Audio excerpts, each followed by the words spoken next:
Week 18 of the fantasy basketball season. Here's a few forwards I look to buy and trade for this week. The first forward, Michael Porter Jr.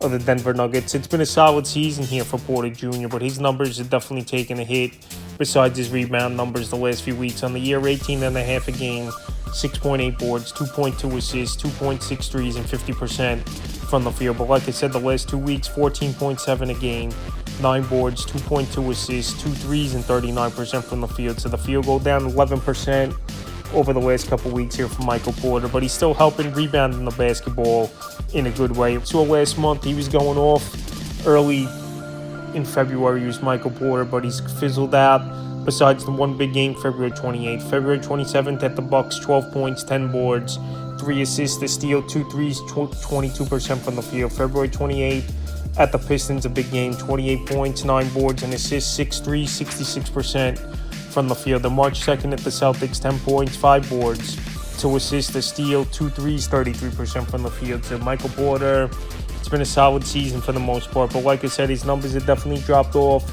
the last 2 weeks, and he was banged up a little bit, missing 3 games from February 8th to February 12th. Even though the All-Star break was a nice break for a lot of players to get healthy and get refreshed, Michael Porter, like I said, the numbers have been down over the last few weeks. He still is the third option on this Denver Nugget team, obviously behind Nikola Jokic and Jamal Murray, but he's still a player that can help fantasy owners in many ways. And I still believe you're going to have to pay a decent price to get him on your roster, but his numbers haven't dropped off over the last couple of weeks, where maybe just a bit of a discount you could get him. Next forward, Mikal Bridges of the New York Knicks. He's been on this list a lot over the last few weeks. Here's Bridges. And his first season in New York, his numbers are pretty similar, believe it or not, to last year with the Nets. 17.4 points a game, which he's down 2 points a game on average. 3.1 boards, which 1.5 boards he's down from last season. 3.4 assists, which are the same. 2.2 threes and 48% from the field, where the field goal was up 5%. In the last couple weeks, 14.9 points a game, 3.3 boards, 4.1 assists, 1.4 threes, and 46% from the field. So Bridges, I know in big spots, in games where Towns has been out, his numbers haven't even been that great.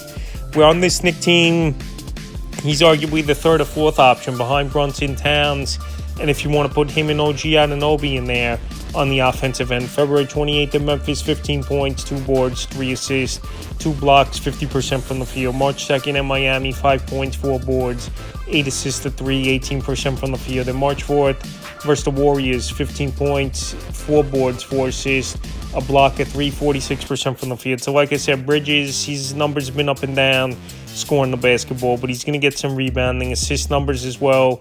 Pretty decent 3-point shooter, and the field goal's been good this season. But like I said, Bridges, a lot of heat over the last few weeks in games that the Knicks, they got blown out from the Cavs, blown out from the Boston Celtics, and they just had bad records this season versus the good teams.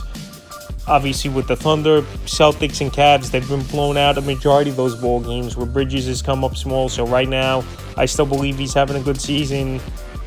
4 or 5 category type of players, Bridges. And now this Knicks team, they do go on a tough road trip to the West Coast, starting with the Lakers, Clippers, and the Kings. So right now, well, people are down on Bridges, but I still believe he could go out there and help fantasy owners. He's a buy low with this week, and like I said, the numbers haven't been all that great, but he's still serviceable and can help fantasy owners. And the third and final forward I look to buy and trade for is Jimmy Butler of the Golden State Warriors. Ever since he got traded to this Warrior team, this whole season's been turning around, where they went from the 10th seed to the 6th seed pretty quick in 3-4 weeks. On the year, 16.8 points a game, 5.3 boards, 4.9 assists, 1.1 steals, and 51% from the field. So Jimmy Butler, obviously, he's the second option now, going from Miami here to Golden State. And they've won 9 out of 10 with him, but he still hasn't got his legs under him, is Butler, and he's scoring his way down as well. The last couple weeks, 13 a game, 4.2 boards, 5.3 assists, the steal, 43% from the field. So like I said, he barely played all season long, Jimmy Butler, where he was playing games to get out of there in Miami because he didn't get the contract extension. And obviously at the deadline, he got dealt to this Golden State Warrior team, and he's helped this team. He's been a glue guy, playing good defense. Obviously the scoring hasn't been there.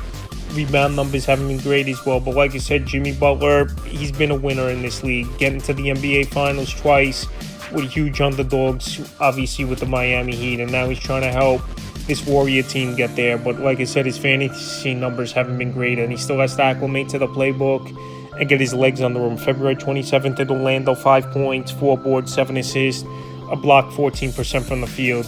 March 3rd at the Hornets, 13 points, 3 boards, 4 assists, a steal, a 3, 42% from the field.